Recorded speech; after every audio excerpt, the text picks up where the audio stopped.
Second unit का second chapter start कर रहे हैं, बैंकिंग की बात स्टार्ट कर रहे हैं अब। ठीक है, सबसे पहले बैंकिंग में मेरे को बैंक्स की बात करनी है, commercial bank versus central bank. ठीक है, जिन्होंने मेरे से समझा हुआ है बेटा अभी आप बिल्कुल चुप रहेंगे।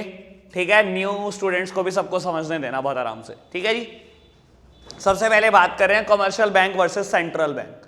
बेटा दोनों में डिफरेंसेस क्या क्या हैं?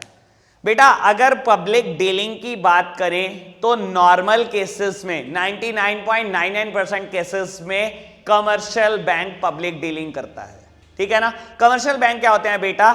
पब्लिक इनके पास अकाउंट ओपन करती है, अपने पैसे जमा करती है और ये पब्लिक को ही लोन देते हैं, पब्लिक से डील करते हैं।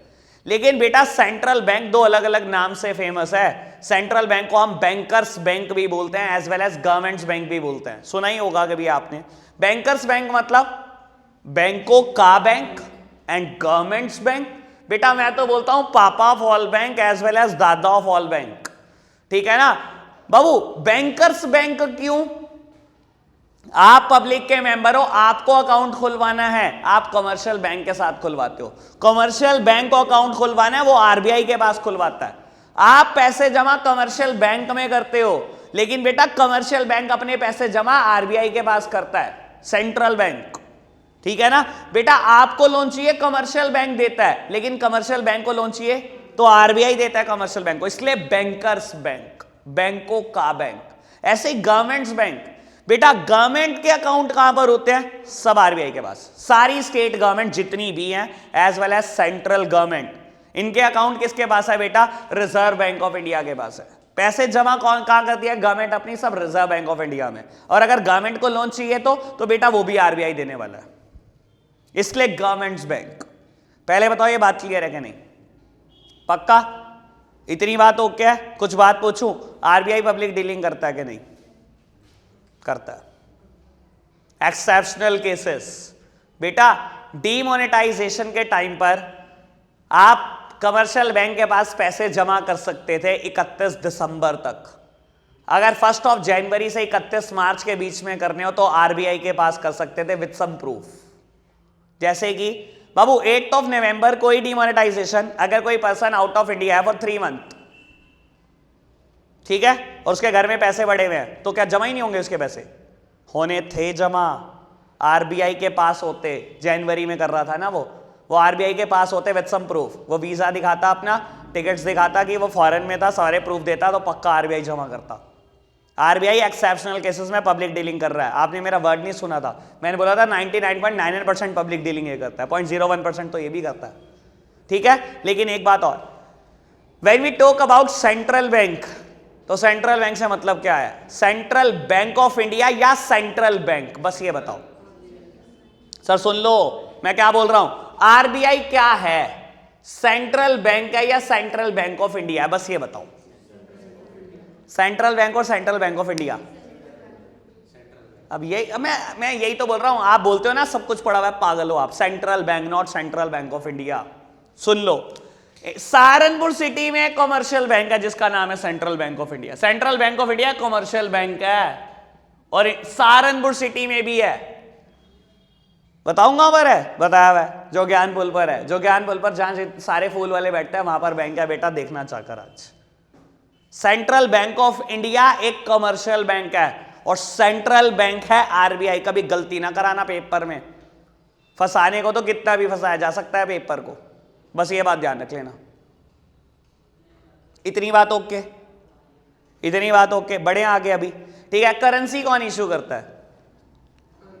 आरबीआई करता है, ठीक है ना, हाँ इशू करता है। खैर अभी मेरा ये मैटर नहीं है, मैं कमर्शियल बैंक के फंक्शन पर आ रहा हूं। आरबीआई के भी बहुत सारे फंक्शन है, ठीक है, करेंसी इशू करना उसका एक फंक्शन है, लेकिन ये बात कल करता हूं। ठीक है, मुझे भी एक कमर्शियल बैंक पूरी तरीके से ओवर करना है।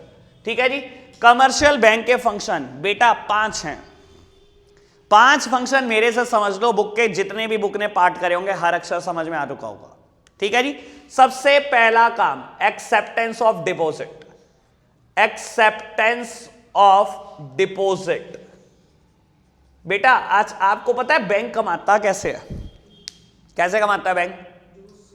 बेटा देखो, हम लोग पब्लिक के मेंबर बैंक को पैसा देते हैं, बैंक हमें ब्याज देता है 3%, 4%, 5-6%, और आगे यही पैसा बैंक लोन पर देता है और वहां से कमाता है 9%, 10%, 12%, 15% भी कमाता है कुछ लोन में, पर्सनल लोन में।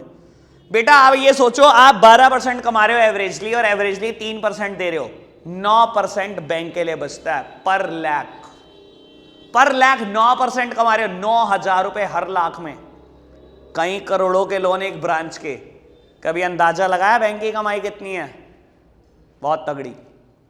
तो बैंक के फंक्शन पढ़ने जा रहे हैं। बैंक का सबसे पहला फंक्शन क्या है बेटा? Acceptance of deposit. बैंक बेटा डिपॉजिट एक्सेप्ट करता है इनटू 5 फॉर्म्स, 5 फॉर्म में डिपॉजिट एक्सेप्ट करता है।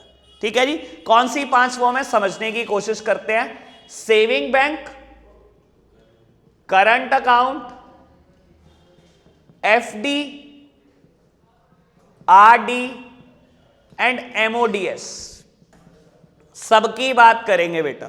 ठीक है, सबसे पहले saving bank versus current account, comparison करके कराऊंगा, थोड़ा आसान होगा। सबसे पहले saving bank versus current account. बेटा क्या डिफरेंस है?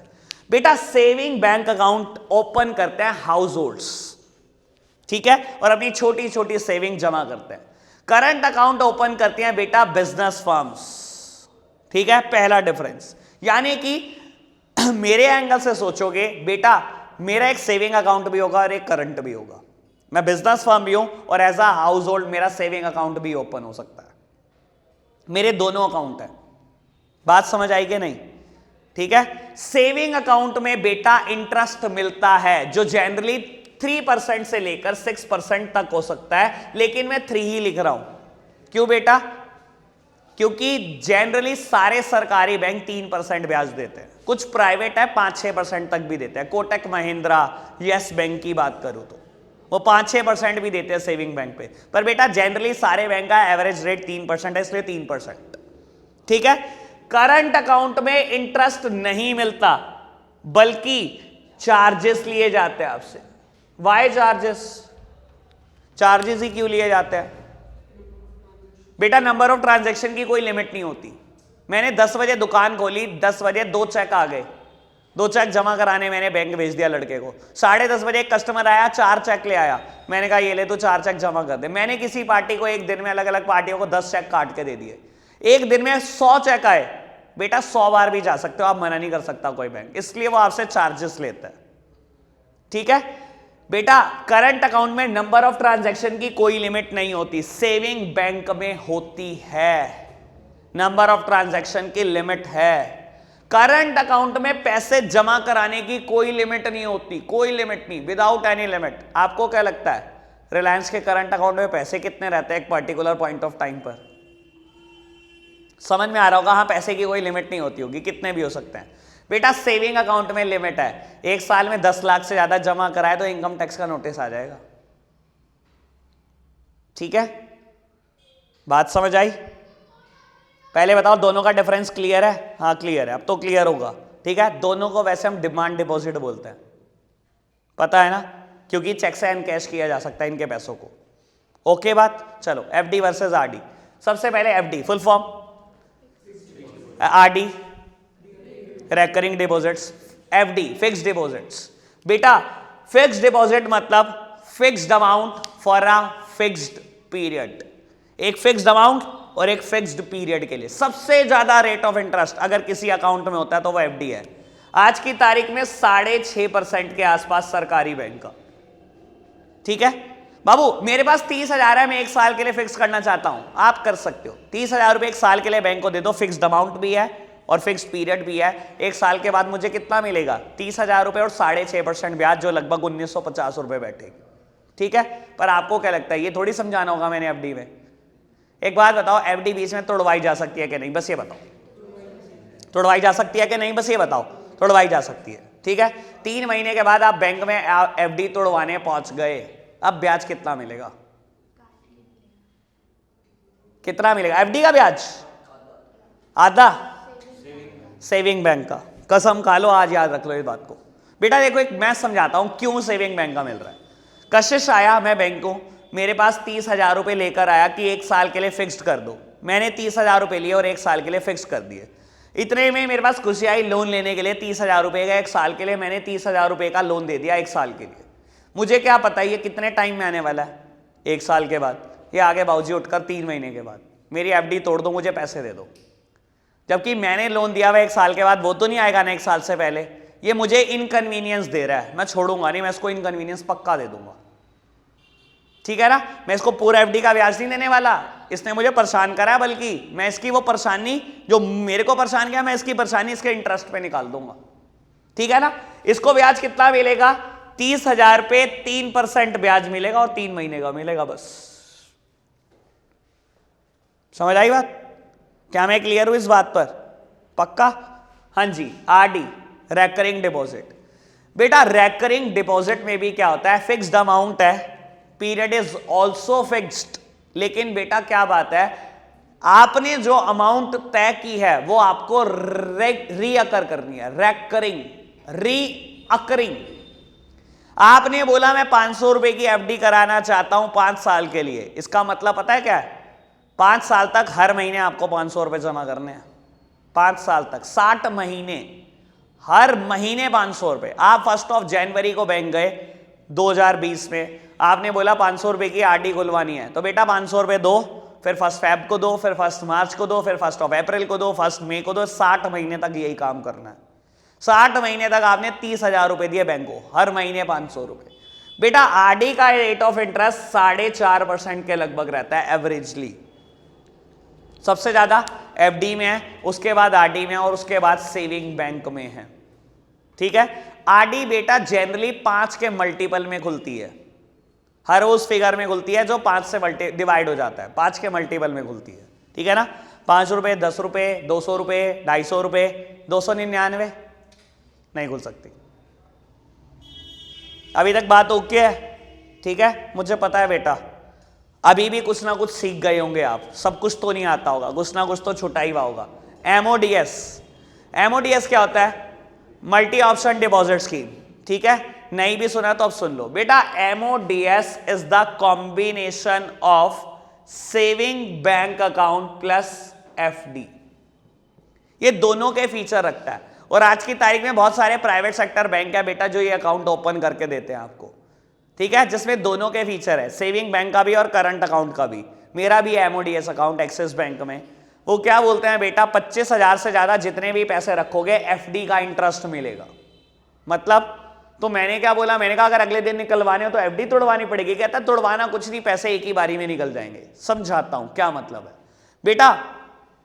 मान लो मैंने अकाउंट खुलवाया 30,000 रुपए से, 25,000 से ऊपर जितने भी हैं वो कौन सा ब्याज देंगे, एफडी का, ठीक है। यानी कि 25,000 पे ब्याज मिलेगा 3% और 5,000 पे 6.5%, ठीक है, मेरे एग्जाम्पल में, ठीक है। अगले दिन मैंने 10,000 और जमा करा दिए, 25,000 प्लस 15,000, 25,000 रुपए पे 3%, इस पर 6.5%। अगले दिन मैंने 20,000 का किसी को चेक काट के दे दिया, क्या एफडी तोड़वाने की जरूरत है, नहीं बेटा ऑटोमेटिकली टूट जाएगी। मैंने 20,000 दे दिए ना किसी को, बेटा अकाउंट में कितने बचे, 20,000, पहले थे कितने, 40 थे, 40 में से 20 चले गए, बचे कितने, 20। ब्याज कितने का मिलेगा, सेविंग बैंक का, सिर्फ सेविंग बैंक का, ठीक है। अगले दिन मैंने 6,000 और जमा करा दिए, 25,000 पे ब्याज सेविंग बैंक का, 1,000 पे एफडी का, 3,000 और जमा करा दिए, 25 पर सेविंग का, 4 पर एफडी का, 5,000 निकाल लिए, बचे 24,000, 24 पे सेविंग का। यही कहानी चलती रहेगी। इसे बोलते हैं MODS, multi option deposit scheme, multi option. क्या मैं क्लियर हूं इस बात को लेकर? ऐसा कुछ नहीं लिखा हुआ बुक में, चक्रों में मत पढ़ो बुक के, इससे बहुत ज्यादा सिखा दूंगा आपको बैंक। तो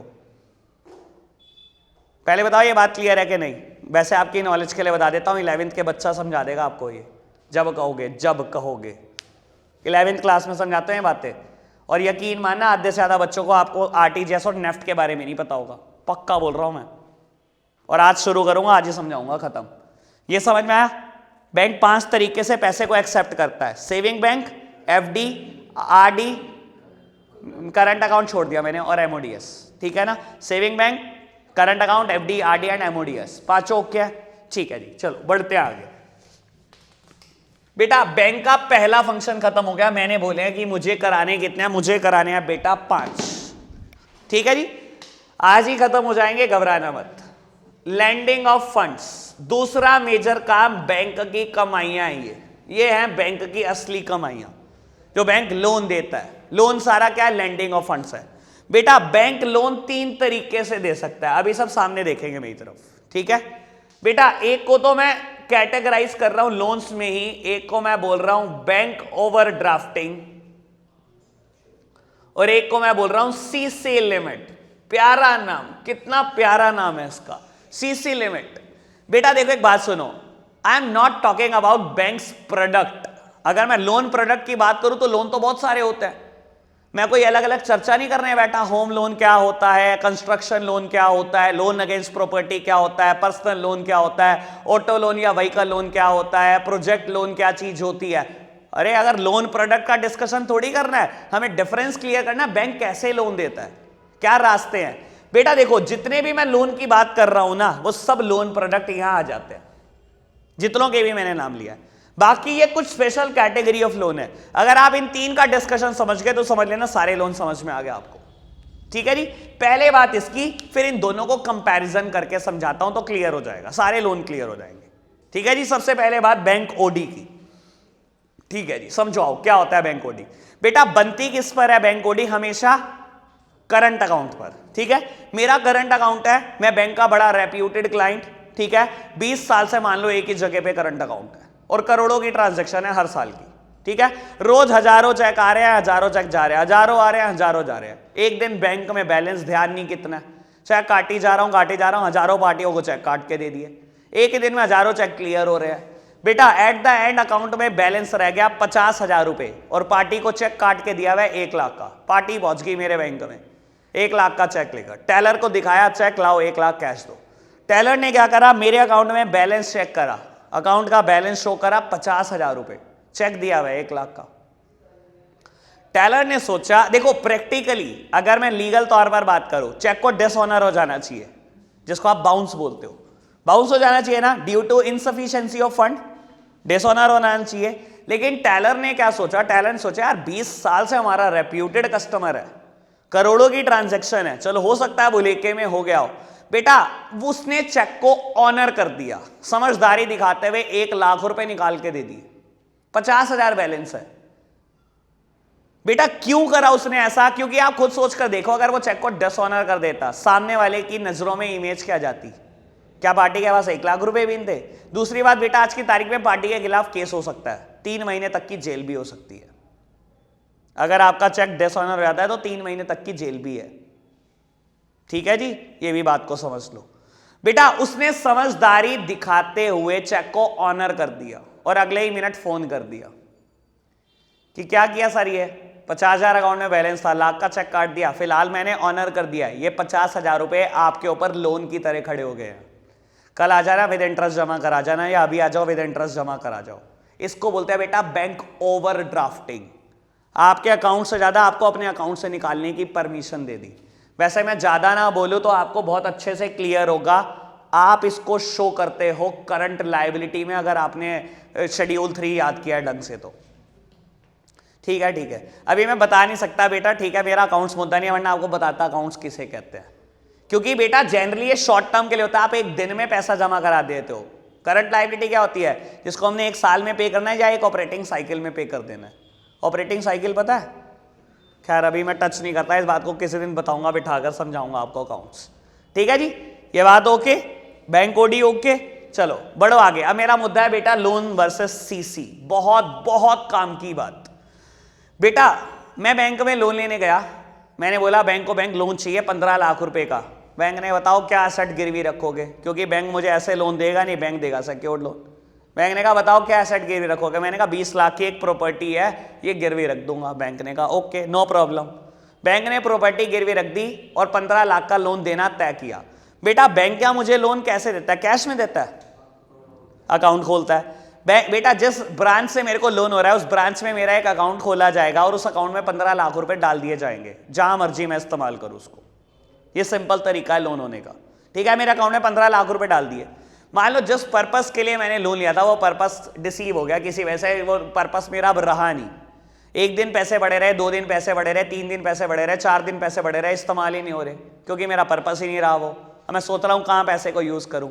बस ये बात बता दो 4 दिन बैंक ब्याज लेगा कि नहीं, लेगा कि नहीं? बेटा बैंक को इस बात से फर्क पड़ता है मैंने विड्रॉ के नहीं, बैंक मेरा मामा चाचा ताया तो लगता नहीं जो बैंक सोचेगा ब्याज ना चार्ज करूं। जिस दिन मेरे लोन अकाउंट में पैसे आ गए उस दिन से बेटा मीटर स्टार्ट हो गया और मीटर चलता रहेगा वो जब तक मैं सारे पैसे वापस नहीं कर देता बैंक को और लोन अकाउंट बंद नहीं करा देता अपना। बात समझ में आई? ये है सारे लोन्स के लिए बात, सारे एक्सेप्ट सीसी। बड़े काम की बात, cash credit limit full form है बेटा। सीसी लिमिट जनरली बिजनेसमैन खुलवाते हैं, बात वही कहानी में लेकिन थोड़ा सा ट्विस्ट है। मैं बैंक गया, मैंने कहा बैंक सीसी लिमिट खुलवानी है। बैंक ने बताओ क्या एसेट गिरवी रखोगे? मैंने कहा 20 लाख की एसेट है, बस 15 लाख की सीसी खुलवानी है। बैंक ने एसेट गिरवी रख दी, अकाउंट खोला, सीसी लिमिट अकाउंट खोल दिया, 15 लाख रुपए जमा कर दिए। बेटा मैंने 4 दिन तक इस्तेमाल नहीं करे, पहला दिन, दूसरा दिन, तीसरा दिन, चौथा दिन, क्या इंटरेस्ट देना है? 0। सीसी लिमिट के साथ बेटा बड़ी ब्यूटीफुल बात है ये, जब तक आप विड्रॉल नहीं करोगे कोई ब्याज नहीं देना, और जितने पैसे विड्रॉल करोगे सिर्फ उसी पे ब्याज देना है। बेटा वहां पर आपने 1 रुपया भी वो नहीं करा विड्रॉ, लेकिन 15 लाख पे ब्याज दे रहे हो। यहां बेटा 1 भी रुपया विड्रॉ नहीं करा, 0 पे ब्याज, और जितना विड्रॉ करोगे सिर्फ उसी पे इंटरेस्ट देना है। अगले दिन बेटा आप सूरत पहुंच गए गुड्स लेने, आपने 4 लाख रुपए का गुड्स ले लिया, 4 लाख का चेक दे दिया सीसी लिमिट से, और यहां पर आ गए वापस, 4 लाख रुपए निकल गए अकाउंट से। ब्याज कितने पे देना है? 4 लाख। दुकान की सेल हुई पहले दिन 1 लाख रुपए की, वो जो सूरत से सामान लाए थे वो बेच दिया आपने, 1 लाख की सेल हुई, 1 लाख रुपए कैश आ गए, आपने सीसी लिमिट में जमा करा दिए 1 लाख। अब पैसे निकले कितने हुए हुए हैं? पहले 4 लाख निकले थे ना, 3 लाख निकले हुए हैं, ब्याज किस पे देना है? 3 लाख। अगले दिन दुकान की सेल हुई 2 लाख रुपए, 2 लाख रुपए कैश आ गया, आपने सीसी लिमिट में जमा करा दिया, पैसे कितने निकले हुए हैं? 1 लाख। ब्याज कितने पे? 1 लाख पे। दोबारा पहुंच गए सूरत माल लेने, अब की बार माल लेकर आए 5 लाख का, 1 लाख पहले निकले हुए, 5 लाख अब निकल गए, ब्याज कितने पे? 6 लाख। वापिस आ गए 50,000 रुपए की पहले दिन सेल हुई, 50,000 जमा करा दिए, ब्याज कितने पे? 5.5 पे। अगले दिन दोबारा 1.5 लाख की सेल होगी, 1.5 लाख जमा करा दिया, ब्याज कितने में? 4 लाख पे। यही कहानी पूरे साल भर साल चलती रहेगी। लेकिन साल में एक बार आपको कहा जाता है बैंक से कि सीसी लिमिट के पूरे पैसे जमा करा दो, एक दिन के लिए पूरे 15 लाख रुपए कर दो वापस, किसी भी दिन कर दो। समझ आई बात? समझ आई कि नहीं? बस ये बात क्लियर करो, ठीक है जी? लैंडिंग ऑफ फंड क्लियर, ठीक है? आगे बढ़ते हैं। चेक फैसिलिटी, बड़े काम की बात, चेक फैसिलिटी बेटा बैंक का 3rd मेन फंक्शन है ये। लो जी बाबू, चेक 2 तरीके के होते हैं, चेक 2 तरीके के होते हैं बेटा, एक चेक है बियरर चेक और एक चेक है क्रॉस चेक। अब एक बात को समझ लो बेटा, चेकबुक में कोई डिफरेंस नहीं होता। मेरे को किसी को बियरर चेक काट के देना है या क्रॉस चेक काट के देना है, चेकबुक में कोई फर्क नहीं होता। ये नहीं होता मैं बैंक जाऊंगा, बैंक मुझे बियरर चेक काटने हैं, बियरर चेकबुक दे दो या क्रॉस चेकबुक दे दो, नहीं बेटा, चेकबुक एक ही होती है। आपके पास चेक आ गया, अब आपने किसी को बियरर चेक काट के देना है, फर्क समझ में आ जाएगा बेटा, मेरी तरफ देखते रहोगे और सुनते रहोगे तो। चेक की शक्ल दिखाता हूं, लो जी, चेक की शक्ल क्या होती है? Pay to amount in words, date, आपके सिग्नेचर, ठीक है ना बेटा? अमाउंट इन न्यूमरल्स, वर्ड्स किसको पे करना है, डेट क्या है, सिग्नेचर क्या है, और बेटा ब्रांच का एड्रेस वगैरह सब कुछ लिखा होता है, ठीक है? मुझे कशिश को चेक देना है 25,000 रुपए, मैंने लिखा पे टू कशिश, अमाउंट लिखा 25,000, अपने सिग्नेचर करे, आज की डेट डाल दी और यहां पर लिख दिया वर्ड्स में, मैंने चेक दे दिया कशिश को 25,000 रुपए, ठीक है बेटा? कशिश को करना क्या है बियरर चेक के केस में? 2 बातें। पहली बात, मेरी ब्रांच में आएगा, अपनी बैंक की ब्रांच में नहीं जाएगा, मेरे बैंक की ब्रांच में जाएगा, बियरर चेक है ये। मान लो मेरा बैंक है पीएनबी, इसका बैंक है एचडीएफसी बैंक, ये कहां आएगा? ये पीएनबी में आएगा, पहली बात। दूसरी बात, इसको पैसे मिलेंगे कैश, कोई इसके बैंक में नहीं जाएंगे, इसको 25,000 रुपए कैश मिलेंगे, मेरे बैंक वाले देंगे, ठीक है? इसको कैसे पता लगेगा मेरा बैंक कौन सा है? बेटा हर चेक पे एड्रेस लिखा होता है ब्रांच का, कहां पर है ब्रांच, ठीक है? दूसरी बात बेटा, मैंने कशिश को चेक दिया, कशिश ने काव्य के 25,000 रुपए देने थे, इसने चेक दे दिया काव्य को, और काव्य ने चेक के पैसे देने थे खुशी को, इसने दे दिया खुशी को। बेटा ये पहुंच गई मेरी ब्रांच में। क्या इस बात से कोई फर्क पड़ता है कि नाम किसका लिखा है? कोई फर्क नहीं पड़ता। Cheque is the bearer cheque. समझने की कोशिश करो बेटा, the one who is the bearer is the owner. जिसके पास ये चेक है वही मालिक है, नाम से कोई फर्क नहीं पड़ेगा। समझ लो बहुत अच्छे से इस बात को। आपकी करेंसी कभी उठाकर देखिए क्या लिखा होता है, I promise to pay the bearer the sum of this and that. पढ़ा है कभी? I promise to pay the bearer. बेटा अभी एक जेब से नोट गिर जाए, मेरी जेब से 2000 का, कोई उठा ले, पूरी जिंदगी साबित नहीं कर सकता मैं ये मेरा नोट है। जो बियरर है वही ऑनर है। समझ आई बात क्या कहना चाहता हूं? तो बेटा यहां पर बियरर कौन है? खुशी, यही ऑनर है। नाम किसका लिखा है कोई फर्क नहीं पड़ेगा इस बात से, ठीक है। ये मेरे बैंक ब्रांच में आएगी और 25,000 रुपए इसको कैश मिल जाएंगे। बेटा आपको बताऊं वैसे हम बियरर चेक कैसे काटते हैं? नाम ही नहीं लिखते हम, तो लिखते हैं पे टू सेल्फ। पे टू सेल्फ, कभी नाम ही नहीं लिखा मैंने तो बियरर चेक पे, कभी भी नहीं लिखा, हमेशा पे टू सेल्फ। लेकिन बेटा रिस्की नहीं होता होगा अगर खो जाए तो? मैंने कशिश को दिया, कशिश से खो गया, कोई भी उठाकर चलते हैं, वो ऑनर है, जाएगा बैंक से 25,000 रुपए निकलाएगा। ऐसा हो सकता है और सबसे ज्यादा होता है। समझ आई बात? उसके केस में आपके पास सिर्फ एक ही रास्ता बचता है।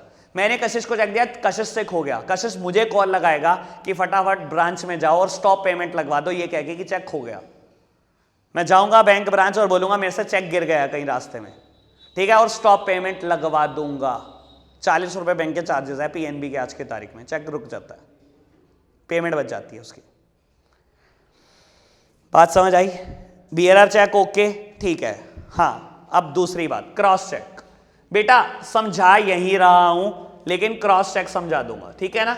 लो मैं या तो ऐसे ही कर देता, छोड़ो। लो क्रॉस चेक, मैंने चेक दिया कशिश को, ठीक है, डेट डाली, अमाउंट डाली, सिग्नेचर कर दिया, 25,000 रुपए का चेक है। बेटा क्रॉस करने के 3 रास्ते हैं। एक तो 2 पैरेलल लाइन खींच दो और पैरेलल लाइन खींचकर बीच में लिख दो अकाउंट पेई, और बेटा अकाउंट लाइन खींच के पैरेलल लाइन, इसका अकाउंट पूछ लो कहां पर है। इसने बोला एचडीएफसी में, एचडीएफसी बैंक लिमिटेड। ये 3 रास्ते हैं क्रॉस करने के, ठीक है जी। क्योंकि इंडियंस आर वेरी लेजी तो हम ऐसे करते हैं क्रॉस, ठीक है ना। हाँ हमारे पास लिखने लुखने का कोई टाइम नहीं होता, ठीक है। तो मैंने चेक दिया कशिश को और क्रॉस कर दिया, ठीक है। अब क्या करना है? अब इसके इंप्लीकेशन समझने की कोशिश करना। बेटा पहली बात, ये मेरे बैंक ब्रांच में अब कभी एंट्री नहीं करेगा, ये बियरर चेक नहीं है, ये क्रॉस चेक है। ये कहां जाएगा? अपने बैंक में। दूसरी बात, इसको चेक के पैसे कैश नहीं मिलेंगे। अब कैसे मिलेंगे? बेटा इसके अकाउंट में जाएंगे, ठीक है। लेकिन यहां से भी मुझे 2 बातें समझानी है। मान लो इसका बैंक पीएनबी ही होता, मेरा है पीएनबी माधोनगर, इसका है पीएनबी बेरीबाग ब्रांच। ये जाएगा कहां पर? पीएनबी बेरीबाग ब्रांच, जहां इसका बैंक है। इसने पेइंग स्लिप भरी और बोला टेलर को कि ये लो चेक है, इसका क्लियर कर दो चेक। बेटा क्योंकि सेम बैंक है, पीएनबी को पीएनबी का सर्वर चलाना तो अलाउड होगा ना। पीएनबी को पीएनबी का सर्वर चलाना अलाउड नहीं होगा, फिर किसको होगा? वो 2 मिनट में चेक करेगा मेरे खाते में बैलेंस है कि नहीं। मेरे खाते में बैलेंस है 25,000 से ऊपर, वहां से डिडक्ट करेगा और कशिश के बैंक अकाउंट में 25,000 रुपए प्लस कर देगा with in a single minute, एक ही मिनट में, अगर सेम बैंक है। लेकिन अगर इसका बैंक एचडीएफसी होता तो एचडीएफसी में पेइंग स्लिप भरी इसने, बेटा वो सेम टाइम पर क्लियर नहीं हो सकता, क्योंकि एचडीएफसी वालों को पीएनबी का सर्वर चलाना अलाउड होता होगा? नहीं।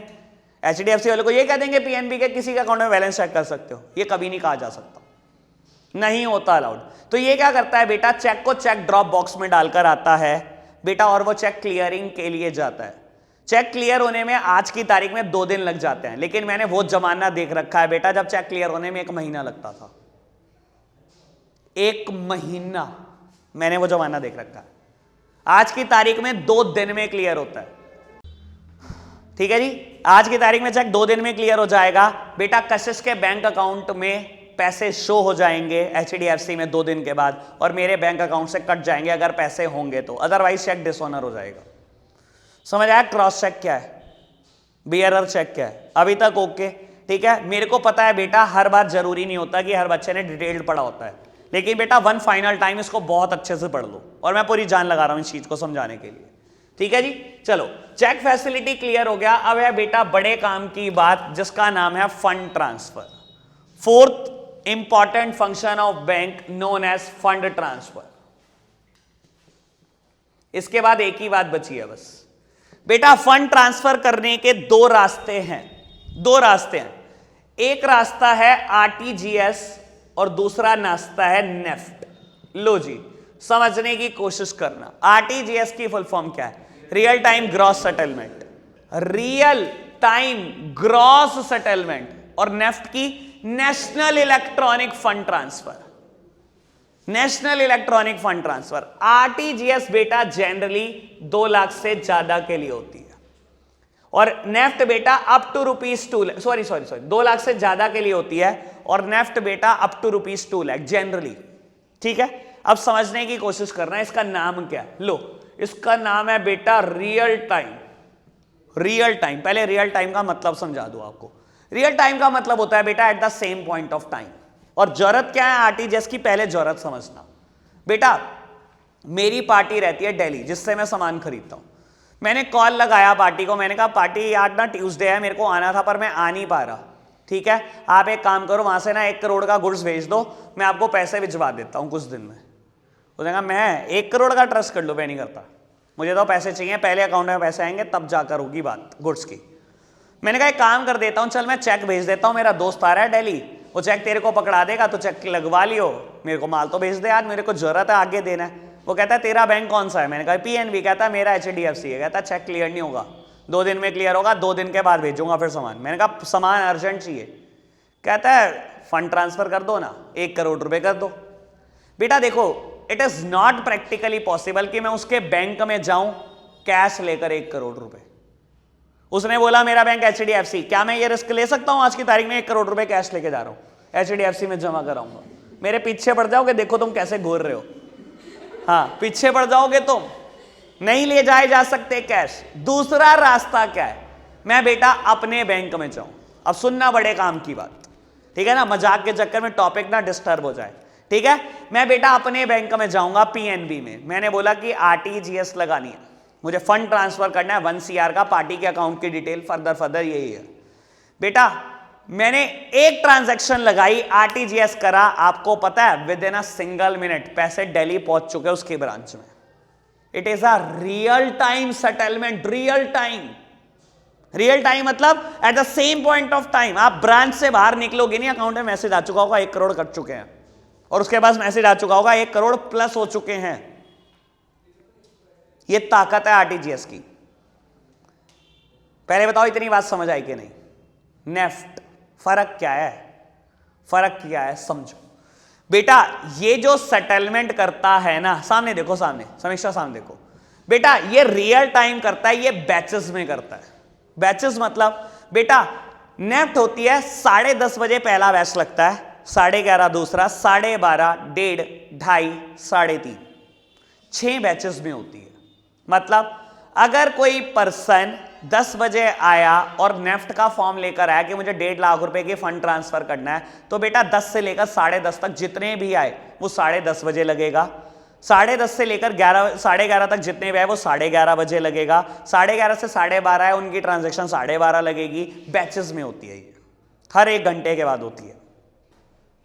समझ आई बात? आरटीजीएस सेम टाइम, बिल्कुल उसी टाइम। नेफ्ट 1 घंटा तो लग सकता है मैक्सिमम किसी को। समझ आई कि नहीं आई? बेटा फंड इसमें भी ट्रांसफर हो जाएंगे, फंड इसमें भी ट्रांसफर हो जाएंगे, ये सेम पॉइंट ऑफ टाइम पर हो जाएंगे, ये सेम डे तो हो ही जाएंगे, कुछ भी हो जाए सेम दिन तो पहुंच ही जाएंगे पैसे। बात समझ आई? अभी बात खत्म नहीं हुई। अब सबसे इंपॉर्टेंट बात बेटा, आरटीजीएस जो सेटलमेंट करता है, देखो इसका नाम है रियल टाइम ग्रॉस सेटलमेंट। ये जो सेटलमेंट करता है ये ग्रॉस करता है, और ये जो करता है ये करता है नेट सेटलमेंट। मैं समझाने के लिए एग्जांपल दे रहा हूं आपको, समझना। पहले आरटीजीएस का एग्जांपल देता हूं।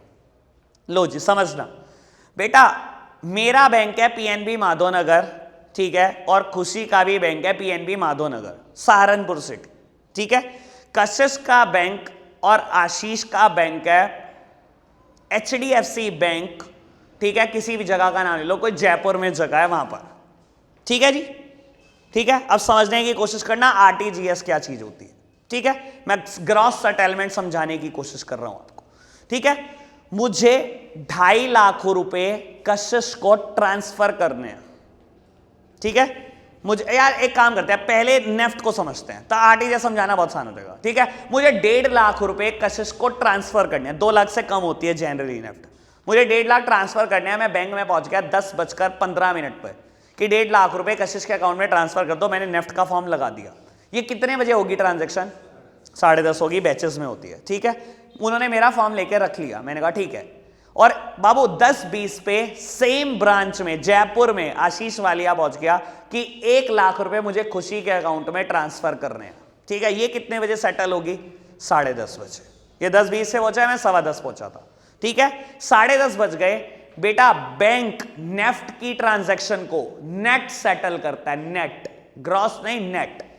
दोनों ट्रांजैक्शन को क्लब किया जाएगा 10:30 बजे, अब की जाएगी सेटलमेंट। मैंने 1.5 लाख भेजने हैं और उसने वहां से 1 लाख भेजने हैं, ऐसा ही होना है। बैंक करेगा क्या बेटा? यहां से जाएंगे सिर्फ 50,000, यहां 1.5 लाख पड़े हैं सहारनपुर में, 1 लाख रुपए यहीं से दे देगा खुशी को बैंक, ये तो फ्री। वहां जयपुर में 1 लाख पड़े में जो आशीष देकर आया, यहां से जाएंगे 50,000 रुपए, लाख वहां से उठाकर कशिश को 1.5 लाख रुपए दे दिए जाएंगे, नेट सेटलमेंट। दोनों ट्रांजैक्शन क्लब हुई और सेटल डाउन हुई। ऐसे ही बेटा आधे घंटे में करोड़ों ट्रांजैक्शन आती हैं, सबकी नेट सेटलमेंट होती है, समझ आई बात? RTGS, gross settlement. ग्रॉस का मतलब समझते हो? अलग अलग ट्रांजैक्शन अलग अलग सेटल डाउन होंगी। समझाता हूं, यही एग्जांपल कंटिन्यू। अमाउंट चेंज, मैं पहुंचा 10:15 पे, मैंने कहा जी कशिश के अकाउंट में 2.5 लाख ट्रांसफर करने हैं। बैंक ने कहा अच्छा 10:16 पे ट्रांसफर, पहुंच गए। ये पहुंचे 10:20 पे, 2.25 लाख रुपए खुशी के अकाउंट में ट्रांसफर करने हैं, 10:21 पे ट्रांसफर। हर एंट्री अलग अलग सेटल डाउन होगी, कोई क्लब नहीं होगी, ग्रॉस सेटलमेंट। इंडिया में 75 से ज्यादा % लोगों को आरटीजीएस का मतलब नहीं पता। आरटीजीएस और नेफ्ट के बारे में डिफरेंस नहीं बता सकते 75% से ज्यादा लोग, सच बोल रहा हूं ये बात मैं, ठीक है जी, समझ आ गई बात? ओके है बात? अभी काम की बात सारी खत्म होगी, अब है अलाइड सर्विसेज बैंक की, और क्या करता है बैंक, ठीक है। अब बहुत जल्दी से पढ़ने वाले हैं और लगभग मेरा मैटर खत्म हो चुका है, मुझे सिर्फ 5 मिनट बोलना और, ठीक है जी।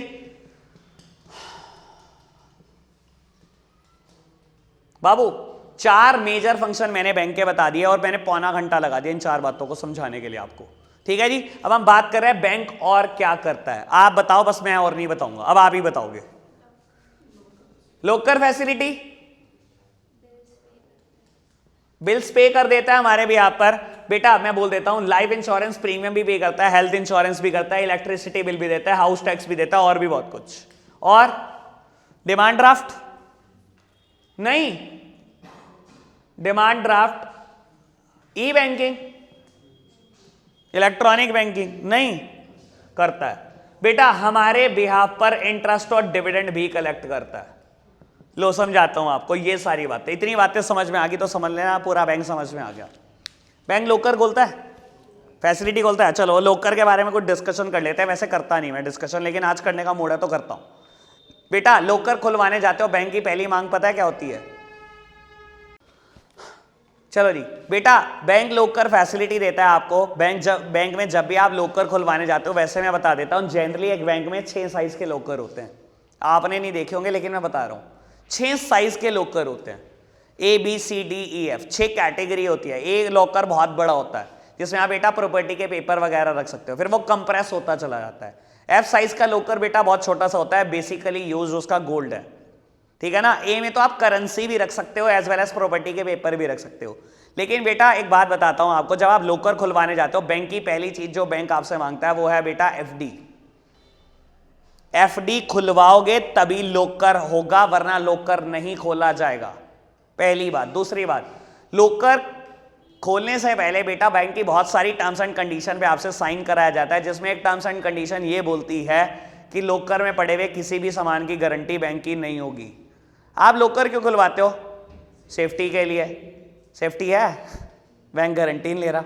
अगर बैंक में चोरी होगी और आपके लॉकर से सारा सामान निकाल दिया, बैंक की गारंटी है? मुकालता दूर कर लेना, आज जाके फॉर्म भर लेना, पढ़ लेना चलो एक बार टर्म्स एंड कंडीशन, ठीक है। वैसे कुछ और बात भी बता देता हूं आपको बेटा, बैंक में लॉकर जनरली स्ट्रॉन्ग रूम में रहता है। स्ट्रॉन्ग रूम को तोड़ना इतना आसान भी नहीं होता, ठीक है। एक बात बोल देता हूं, जहां मैंने इंटर्नशिप किया उसके बिल्कुल बराबर में एक बैंक हुआ करता था, पीएनबी। चोर घुस गया पूरी रात गैस का सिलेंडर लेकर, जिससे वेल्डिंग वगैरह की जाती है, उसने पूरी रात गैस का सिलेंडर यूज करा, स्ट्रॉन्ग रूम तोड़ नहीं पाया पूरी रात में भी। इतना आसान भी नहीं है, ठीक है ना। चलो खैर, लॉकर फैसिलिटी होती है, ठीक है, मैंने तो एक्स्ट्रा बात बताने की कोशिश की आपको। Second one is life insurance premium, health insurance, electricity bill और हाउस टैक्स। बेटा बैंक मेरे बिहार पर ये सब पे कर सकता है। देखो होता क्या, एक बात समझो, मैंने लाइफ इंश्योरेंस लिया अपने लिए, मान लो मेरी किस्त एनुअली जाती है और एनुअली जाती है 1 अप्रैल को, ठीक है। मैं हर बार भूल जाता हूँ, 15-20 दिन बाद याद आता है यार लाइफ इंश्योरेंस की किस्त देनी थी, और हर बार ब्याज के साथ देकर आता हूँ इंश्योरेंस कंपनी को, ठीक है। बेटा उससे बेटर क्या है, मैंने बैंक को बोला बैंक एक ना एसआई लगा दो मेरे अकाउंट में। एसआई होता है स्टैंडर्ड इंस्ट्रक्शन। मैंने कहा मेरे अकाउंट से ऑटोमेटिकली पैसे कट जाएं हर 1 अप्रैल को, और लाइफ इंश्योरेंस कंपनी जो भी है उसके अकाउंट में प्लस हो जाए। बेटा ऐसा बैंक करता है, इसके बदले में आपसे कमीशन चार्ज की जाती है, क्योंकि आप कमीशन देना नहीं चाहते, इस वजह से आप ये ट्रांजैक्शन नहीं लगवाते। अदरवाइज इन चारों में से कुछ भी करा सकते हो आप बैंक से, जो आप चाहो, ठीक है। Third one is demand draft, बड़े काम की बात, ठीक है। मैं इधर आऊंगा, यहां पर समझने की कोशिश करना। डिमांड ड्राफ्ट क्या होता है बेटा, देखो most of the institute, most of the universities and most of the colleges आपसे पेमेंट मांगते हैं डिमांड ड्राफ्ट की फॉर्म में। खैर आज ये जमाना बदल रहा है, हम ऑनलाइन पेमेंट कर रहे हैं, लेकिन पहले बता रहा हूं आपको, मेरा इंस्टीट्यूट भी है आईसीआई, ये भी पेमेंट में से डीडी की फॉर्म में लेता था। समझाने की कोशिश करता हूं डीडी क्या होता है। DD is a printed cheque. मैं बैंक में गया, मैंने कहा बैंक डीडी बनवाना है, बैंक ने कहा एक फॉर्म है, फॉर्म भर के दो। फॉर्म में कुछ बातें लिखनी होती है आपको, जैसे कि सबसे पहली बात इन फेवर ऑफ, किसके फेवर में बनवाना है। Second one is payable at, कहां पे होने वाला है ये। Third one is amount and fourth one is date. मेरे को ये 4 बातें बतानी होती है, ठीक है। मैंने फॉर्म भर कर दिया, बैंक को डेट लिखी, इन फेवर ऑफ, मैं क्या लिखता था बताता हूं आपको। इन फेवर ऑफ किसके फेवर में, the secretary institute of chartered accountant of India, payable eight Kanpur and amount is let's suppose 20,000। Bank DD बनाने की कमीशन लेता है मेरे से। मेरे को 20,000 का डीडी बनवाना है, आईसीआई के फेवर में डीडी बनवाना है, और बेटा कानपुर ये पे होगा। जितने भी सेंट्रल रीजन के लोग हैं, यानी कि जो हमारे उत्तर प्रदेश के आसपास के लोग हैं, इनकी सबकी पेमेंट कानपुर जाती है, और फॉर्म भी। मैंने डीडी बनवाया, बैंक ने मुझे क्या दिया, चेक दिया, एक प्रिंटेड चेक होता है डीडी, ठीक है। चेक होता है, चेक में तो हम सब कुछ अपने हाथ से लिखते हैं ना, लेकिन डीडी में सब कुछ प्रिंटेड आता है। ये प्रिंटेड आ गया मेरे पास, मैंने अपना फॉर्म लगाया और फॉर्म भेज दिया, स्पीड पोस्ट कर दिया कानपुर। कानपुर में उन्होंने पोस्ट खोली, सबसे पहले उनको डीडी नजर आया और मेरा फॉर्म नजर आया। बेटा वो अपने अकाउंट में लगाएंगे और अमाउंट क्लियर हो जाएगी। मैं आपसे एक बात पूछता हूं बेटा, which is more safer, a cheque और डीडी? काम की बात तो ये है, आप क्या सुन रहे थे अभी तक? Which is more safer, cheque safe होता है या डीडी? डीडी। क्यों बेटा? देखो प्रिंटेड से मतलब नहीं है, डीडी कभी डिसऑनर नहीं हो सकता। एक बात को समझने की कोशिश करो, मेरे अकाउंट में 5,000 रुपए है, मेरे पास चेक बुक है, मैं आपको 5 करोड़ का चेक काट के दे दूं, आपको पता है मेरे अकाउंट में कितने पैसे हैं? सर सोच कर बोलना, पता है क्या? मेरे पास अकाउंट में 5,000 है, मैं 5 करोड़ का चेक नहीं काट सकता। कितना भी लिख दूं मेरी मर्जी, कितना भी लिख दूं मेरी मर्जी है ना, पक्का है ना, मेरी मर्जी है, हाँ मेरी मर्जी है पक्का। बेटा डीडी, जब तक आप बैंक को पैसे नहीं दोगे बैंक आपको देगा नहीं। आपने बैंक को 20,000 रुपए दिए, बैंक ने आपको डीडी दे दिया 20,000 का, कभी डिसऑनर हो सकता है? कभी नहीं होगा, कभी नहीं। इसलिए बेटा कॉलेज और यूनिवर्सिटीज आपसे डीडी की फॉर्म में पैसा लेते थे, मच सेफर देन चेक। समझ आई बात? पहले इसकी बात, बाद में ई बैंकिंग, बस पहले इसकी बात। इंटरेस्ट एंड डिविडेंड, बेटा बैंक हमारे यहाँ पर इंटरेस्ट भी कलेक्ट करता है अगर हमने डिवेंचर ले रखे हैं, और अगर हमने शेयर्स ले रखा है तो डिविडेंड भी कलेक्ट करता है।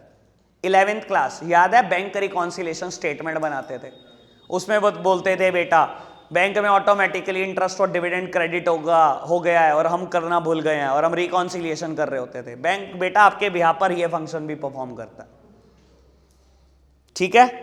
Last one is E banking, इसके बाद सांस ले लेना। ई बैंकिंग, ई मतलब इलेक्ट्रॉनिक, इलेक्ट्रॉनिक मतलब यूजिंग इंटरनेट। बेटा इंटरनेट का इस्तेमाल करके बैंकिंग करना, फैसिलिटी देता है बैंक। अच्छा सेफ है कि नहीं, बस ये बताओ, सेफ है? चलो दो बातें बताता हूं आपको सेफ्टी की। है सेफ, है सेफ, पक्का है। लो जी, पहली बात बेटा, जब आप बैंक में अप्लाई करते हो कि मुझे इंटरनेट बैंकिंग चाहिए, करंट अकाउंट और सेविंग अकाउंट दोनों में मिल सकती है फैसिलिटी। बैंक आपको एक यूजर आईडी देता है as well as login password देता है, as well as transaction password देता है। सेफ इस सेंस में है बेटा, सिक्योरिटी बहुत ज्यादा है। यूजर आईडी बहुत अजीब सी होती है, अल्फा न्यूमेरिक का कॉम्बिनेशन होता है या स्पेशल कैरेक्टर भी होता है। पासवर्ड देता है आपको, वो अलग। देखो अगर आपने ये दोनों चीजें एंटर करी, यूजर आईडी और लॉगिन पासवर्ड, आप बेटा अकाउंट की स्टेटमेंट जान सकते हो, कितनी ट्रांजैक्शन की हैं, कितना अकाउंट में बैलेंस है, एक महीने पहले क्या था, सब चेक कर लेना। लेकिन कोई भी ट्रांजैक्शन करनी है, जब तक दोबारा पासवर्ड नहीं डलेगा ट्रांजैक्शन नहीं होगी। मान लो आपके सेविंग अकाउंट में बैलेंस है 20,000, आप 10,000 की एफडी बनाना चाहते हो और ऑनलाइन ही बनाना चाह रहे हो, बना नहीं सकते जब तक ट्रांजैक्शन पासवर्ड नहीं डालते। आप फंड ट्रांसफर करना चाह रहे हो किसी को, कर नहीं सकते जब तक ट्रांजैक्शन पासवर्ड नहीं डालते। और कुछ कुछ बैंक में फैसिलिटी क्या है, ट्रांजैक्शन पासवर्ड के साथ साथ ओटीपी भी जाता है बेटा रजिस्टर्ड मोबाइल नंबर पे, triple security. It is not easy to break all this security, पहली बात। दूसरी बात बेटा, गूगल पे ना डालना नेट बैंकिंग ऑफ पीएनबी या किसी भी बैंक का नाम डाल देना, नेट बैंकिंग डाल देना बस साथ में। पता है क्या होगा, लिंक जो खुलेगा सबसे पहले जो लिंक खुलेगा वो ऐसे खुलेगा, वेबसाइट ऐसे स्टार्ट हो रही होगी, HTTPS। नॉर्मल वेबसाइट्स ऐसे स्टार्ट होती, ये ऐसे स्टार्ट हो रही होगी। फर्क समझते हो? आज समझा देता हूं, बहुत बच्चे हो इस चीज के लिए। वैसे इसका मतलब होता है हाइपर टेक्स्ट ट्रांसफर प्रोटोकॉल, ठीक है ना। ऑल्दो हाँ आप कंप्यूटर्स मेरे से ज्यादा पढ़े हो सकते हो, लेकिन बहुत ज्यादा सिखा दूंगा अभी भी। हाइपर टेक्स्ट ट्रांसफर प्रोटोकॉल बेटा, इसका मतलब क्या होता है, hyper text transfer protocol secured. ये वेबसाइट के ऊपर सिक्योरिटी फीचर कुछ बहुत ज्यादा होते हैं,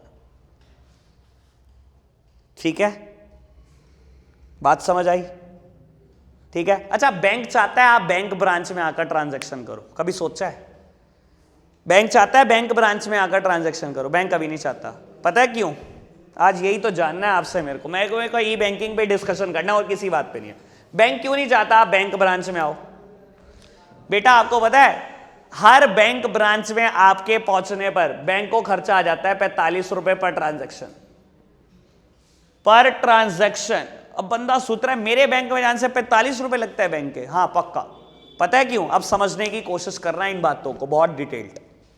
बेटा आपको पता है बैंक में बहुत सारे टेलर बैठे हैं, बहुत सारे एम्प्लॉइज बैठे हैं, सबकी सैलरी रहती होगी, मान लो 10 हैं, एवरेजली हर एक की सैलरी 60,000 रुपए महीना, 6 लाख रुपए सैलरी दे रहे हैं, 2-3 लाख के रेंट पर है बैंक, इलेक्ट्रिसिटी का बिल है और मेंटेनेंस के हजारों खर्चे, 10 लाख रुपए महीने का बैंक का खर्चा है, ठीक है, ठीक है, इतनी बात क्लियर है बाबू।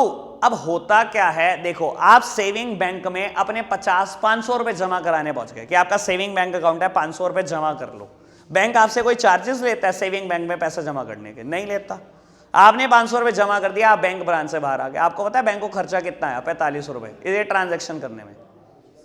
कैसे बेटा? अगर महीने की बैंक में 20,000 ट्रांजेक्शन होती हो, ठीक है, और एक ट्रांजेक्शन 50 रुपए की पड़ रही है बैंक को, 10 लाख रुपए बैंक महीना दे रहा है और 20,000 ट्रांजेक्शन है महीने की, हर ट्रांजेक्शन 50 रुपए की पड़ रही है बैंक को।